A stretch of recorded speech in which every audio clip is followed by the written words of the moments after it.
Hey, what's up guys? Joker here. I wanted to bring you guys a vlog update today because it's been a little while since we've done one. I think the last one was really when we were doing the slunt vlogs for the office setup, but I haven't done one, about me for you guys in quite a while. So I wanted to give you an update, personal update, what's going on with me with weight loss, channel, all that good stuff. Land Syndicate, 2016, a lot of big changes I'm sure you've seen on the channel. We started off the year, doing the office. That's kind of how it started, and that's really just snowballed into, I guess, like a number of other areas because I guess, sort of like when it rains, it pours. So got the nice office set up, and then that just, I guess it sparked a lot of creative juices, I guess you could say. A lot of creative juices were stirred up there. So I wanted to, start working a lot more and doing a lot more creative videos. So that's where the things like Gaming with Dad and Gaming at 0 Degrees has sort of come from. Wanting to do a few different video ideas that are sort of outside the box, mostly because I think uniqueness is something rare these days on YouTube, and I'm trying to branch out, and I recognize that a lot of the content that a lot of us do, a lot of people do on YouTube is very samey compared to what other people are doing. I mean, I've done this myself. We've all done it. It's almost impossible, nowadays to find something that someone hasn't done. So it's that's the hunt right now. That's what keeps me excited right now at this point is like, ooh, let's find that video topic that like no one's done yet. Let's do that because that'll be fun. Like that Gaming at 0 Degrees, that was so much fun. Like, do you have any idea how fun that was for me? That was not work. That was fun.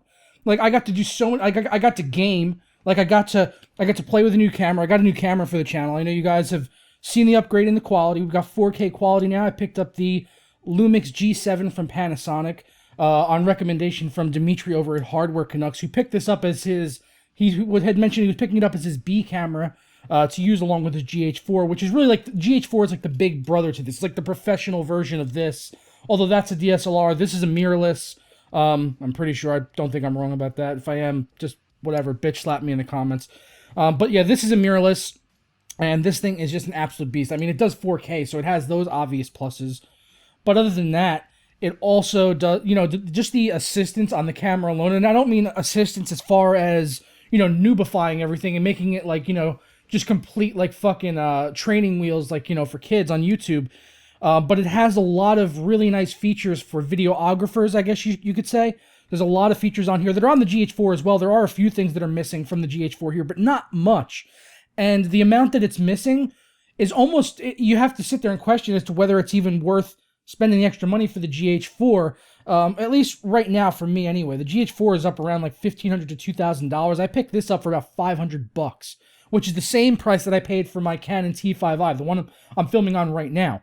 And this thing absolutely crushes that. Like that, the Canon T5i, T3i, or 600D, 700D have basically been like the YouTuber DSLR for like the last 3 to 5 years. If you wanted to have professional quality video on a channel that you were coming up on, you'd go out, you'd pick up a Canon or something like that, and you'd be off to the races and running for around $500-600, and you'd have a decent camera with like a kit lens, and you can get some DOF. It wouldn't be amazing for depth of field, but you can get some. You're going to get a lot better quality than if you were filming on your webcam or on your iPhone or something like that, which a lot of people on YouTube when they're first starting out do. So making that upgrade is a really big deal for a lot of channels.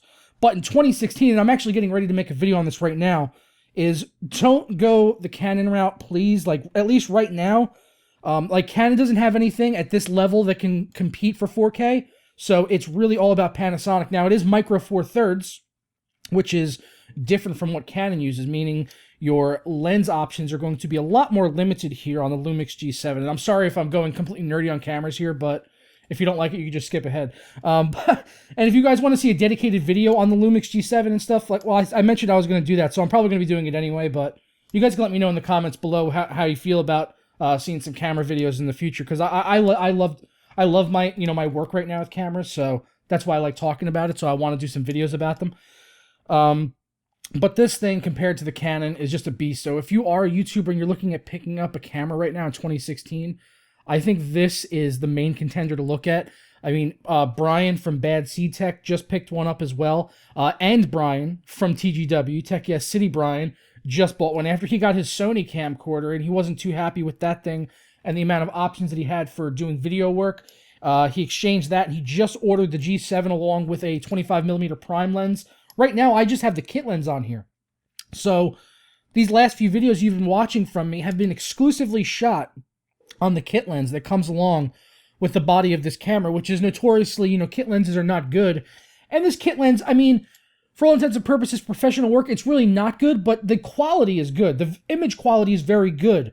But for doing professional work, you wouldn't want to be on it long term because it doesn't have things like a fixed aperture, which means when I zoom in, so if I zoom in, it means I'm going to get less light into the lens than I am as if I was completely wide open, let's say, at, 14 millimeters. It goes 14 to 42 millimeters. So if I have this back at 14, which is like really wide, like very wide, like if I had the camera like right here, it would still pretty much have me in frame and some of the background. Like it would be really close for 14 millimeter. And at that, I could shoot aperture all the way down to 3.5, which means I get a lot of light in the lens. But if I want to zoom in on like products, then it goes all the way up to 5.6, which means there's not enough light in there, which means I need to introduce light other ways in form of, studio lighting or increasing settings on the camera like ISO and other things like that, which can introduce artifacts into the image like grain, which no one wants to see. So you want to have a good low fixed aperture. So I'm going to be picking up the Panasonic 12 to 35 f2.8 lens for this, which is going to be really good because it's that 2.8 completely through the focal range, 12 to 35. And since this is micro four thirds, the equivalent on 35mm film, which is like a full frame camera, is effectively doubled. So that 12 to 35mm is 24 to 70, which is exactly what I was shooting on my Canon anyway. I've been using a 24 to 70 f4 on there for ages, so making that transition to the 12 to 35 should be really easy, even though I was using it on an APS-C crop sensor on the Canon T5i, so it was a little bit more cropped than a true native 24 to 70, but it still should be pretty familiar to me, at least for the zoom ranges and everything like that, and I think having that 2.8 is going to be great as well, coming from f4. All right, but that's enough camera talk for you guys. So I'm sure some of you did appreciate the camera talk, and you guys like hearing that, but then if any of you other guys that aren't camera guys, if you listened into that just now, you're probably just dizzy spinning right now from all the terminology. I don't know, maybe if you guys are beginners and you are interested in this stuff, I could do like guides. If you want me to like explain all that like terminology and the basic things that I just went over there and how I would set up my camera if I was doing a video shot, because it's never really the same. You really have to look at each shot and say, okay, what settings do I need to change? I know I said we were done with camera talk. We're not done with camera talk. That was a blatant lie. There's a lot of settings you have to, there are some settings that stay the same, but there's a lot that you have to adjust based on the lighting in each situation. So I could do guides to show you guys, like what to look for and how to adjust things in the camera based on the shot that you're looking at and what would be best for you getting your shots. If you are, young YouTubers starting out, hit me up down in the comments below. I'd love to talk cameras.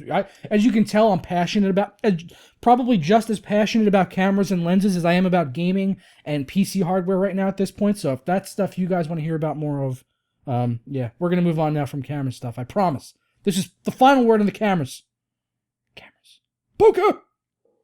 Alright, so moving on from camera stuff, looking at the future of the channel, what we're going to be doing here. Obviously, every week, TGW still Wednesdays at 4:30 Eastern, at least until the time rolls forward again. I don't know when that is, and we've explained that on the show is because they don't actually have daylight savings in Japan where Brian lives, so when the daylight savings happens, we just adjust it an hour, for everyone. Everyone's got to basically shift an hour ahead or behind or whatever, so right now it's at 4:30.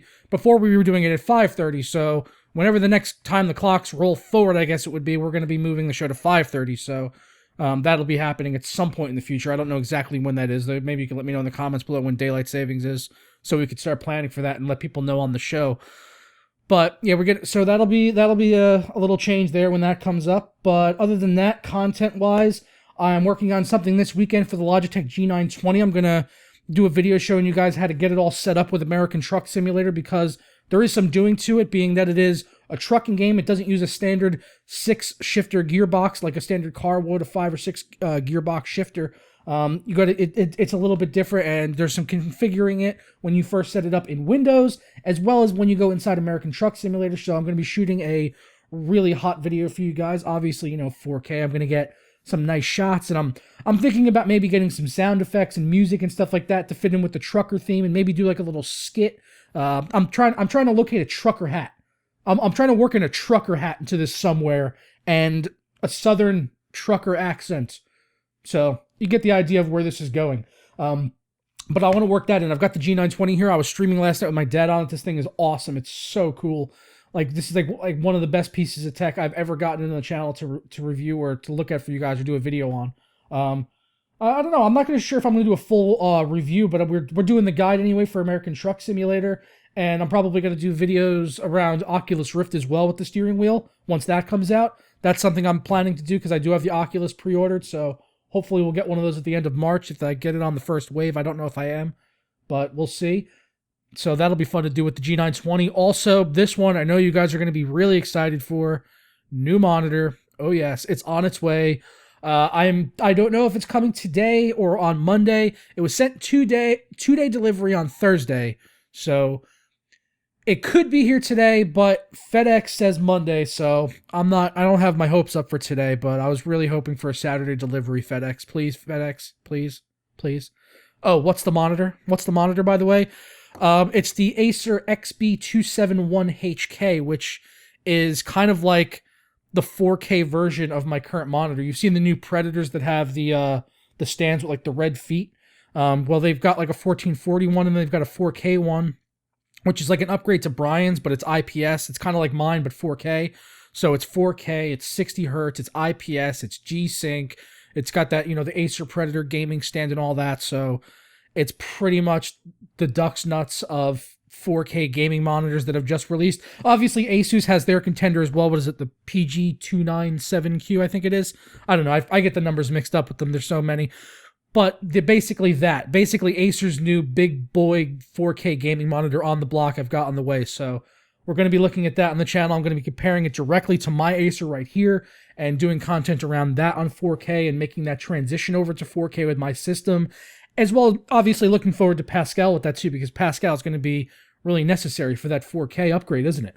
So, and also, I'm planning with this monitor to do some stuff with 1440p as well, because obviously, you guys know I'm a 1440p high refresh rate nut. I can't settle for just 60, and for 4K, I don't really need to always game in 4K. Now, we're going to cover 4K gaming on this video review for the monitor, obviously, but I'm also going to look at 1440p overclocking on these 4K 60 hertz panels, because I don't really see anyone doing that with the G-Sync gaming monitors.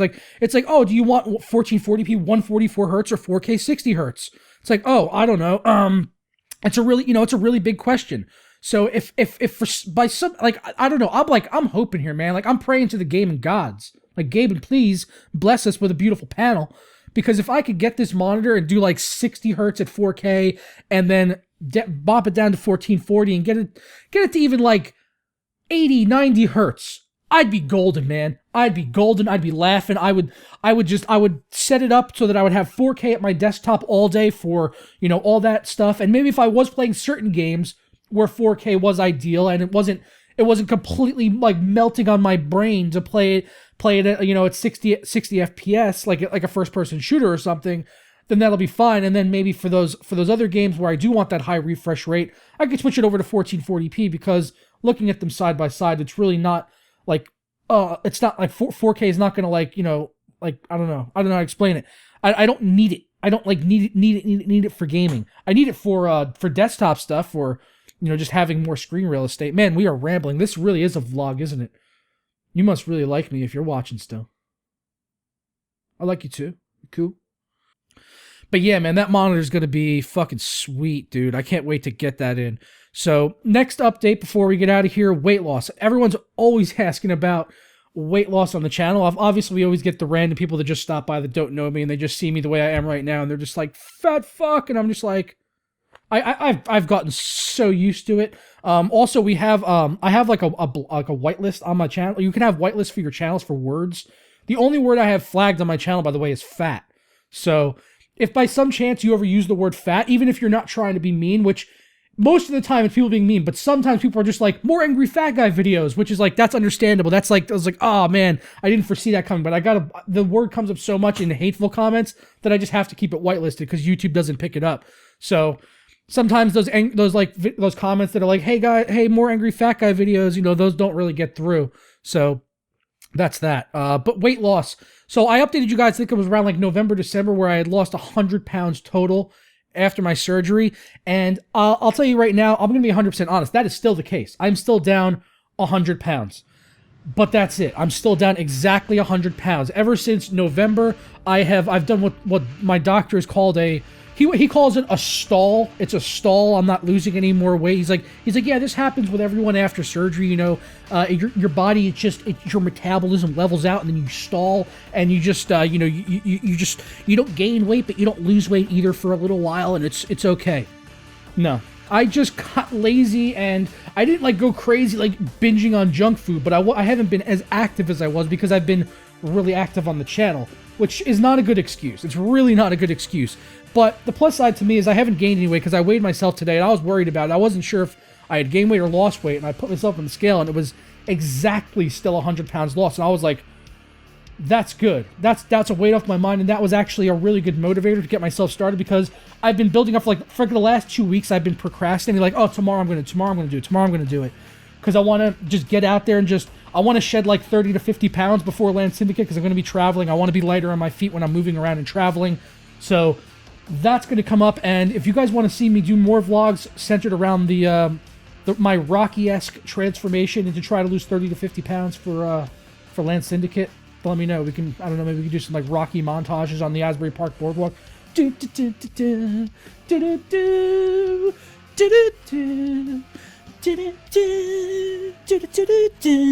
like that, you know?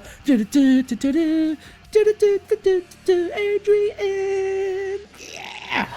I love Rocky. Rocky's the man. And the new Creed movie was fucking sweet! Michael B. Jordan was my dude in that. My dude, Michael B. Jordan. My dude. Yes! Shit was bomb! Anyway, alright, but that's going to wrap it up for our updates here. Thank you guys for watching. I know, this is really only for fans of the channel. I went way longer than I had expected. So I do thank you for watching, especially if you made it all the way to the end. And, I'll see you guys more in 2016, more vlogs, more updates and things like that. And keep an eye out for all of those hardware reviews, especially that monitor. Oh, yes, I'm going to be teasing that on the channel as well pretty soon, because I have a feeling most people didn't watch this. So, on some of my hardware reviews, I'm going to be teasing little snippets, little Easter eggs of the new Acer monitor. So you guys can keep an eye out. It'll be our little secret. Okay? All right, I'll catch you guys next time. Ta-ra.